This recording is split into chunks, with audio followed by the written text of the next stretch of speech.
দুনিয়াতে শান্তি, আখেরাতে মুক্তি। সাথে সাথে আমি বলবো, আজকে বাংলাদেশের মধ্যে দেখেন 53 বছর যে পদ্ধতিতে নির্বাচন হয়েছে, সেই নির্বাচনের মাধ্যমে কি হলো? হাজার হাজার মায়ের কোল সন্তান হারা হলো। এরা ক্ষমতায় যাওয়ার পরে আমাদের দেশের টাকা বিদেশে পাচার করলো। আজকে আয়না ঘরের মতো আইয়ামের জাহিলিয়াতের ইতিহাসকে তারা হার মানালো। আজকে লক্ষ লক্ষ মানুষকে মিথ্যা কেসের মাধ্যমে সংসারগুলোকে ধ্বংস করলো।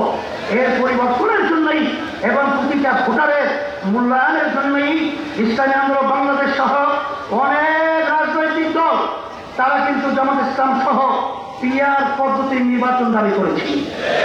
কিন্তু লোকের মধ্যে বলতে হয়, আজকে সরকার যেই জানের বিনিময়ে, যেই রক্তের বিনিময়ে, যেই চোখ হারানোর বিনিময়ে তারা আজকে দেশ পরিচালনা করছে, এই অন্তর্বর্তীকালীন সরকারের প্রধান তিনি কিন্তু বলেছিলেন, জাতির কাছে কমিটমেন্ট করেছিলেন যে আমাদের 3টা দায়িত্ব, একটা হলো সংস্কার, এরপরে দৃশ্যমান বিচার, এরপরে জাতীয় নির্বাচন।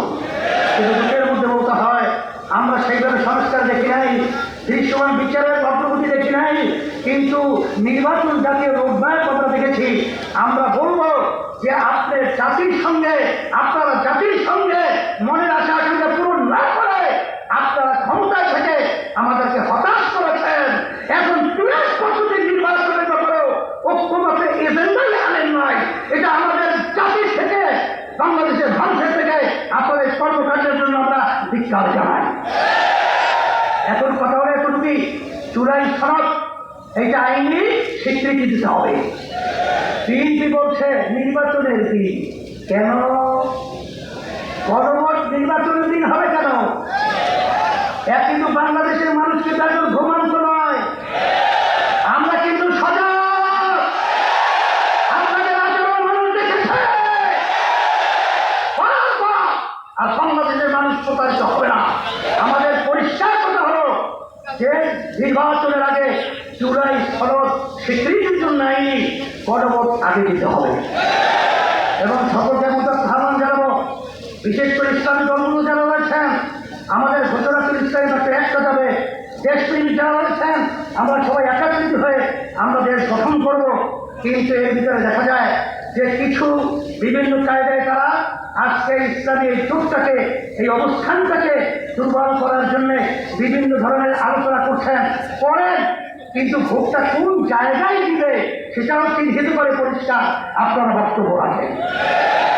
কিন্তু আপনারা গোপনে কৌশলে বিএনপির ভাষ্যে ভোট ঢুকাবেন, এটা কিন্তু জাতি বোঝে গেছে। কোন বিএনপি? সেই বিএনপি শরিয়া আইনে বিশ্বাসী না। কোন বিএনপি? সেই বিএনপি বাংলাদেশের ইসলাম পন্থাদের উত্থান নিয়ে তারা চিন্তিত। কোন বিএনপি? তারেক রহমান বলেছেন এই বাংলাদেশের মধ্যে মৌলবাদের অবয়ন হতে দেওয়া যায় না। এই বিএনপিকে আপনারা ক্ষমতায় নেওয়ার জন্য ভোট দিবেন না।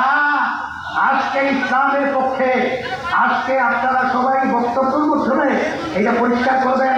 মুরব্বীদেরকে সহ সকলকে আমরা উদাত্ত আহ্বান জানাচ্ছি, কারণ আমরা আর মারপুর খালি করতে চাই না, আর চাঁদাবাদকে সহযোগী হতে চাই না, আর চাঁদাবাদকে সহযোগী হতে চাই না। বাংলাদেশকে সুস্থ করতে হবে এবং বাংলাদেশের মধ্যে ইসলামের পতাকা আজকে সংসদের মধ্যে উল্লেখ করতে হবে।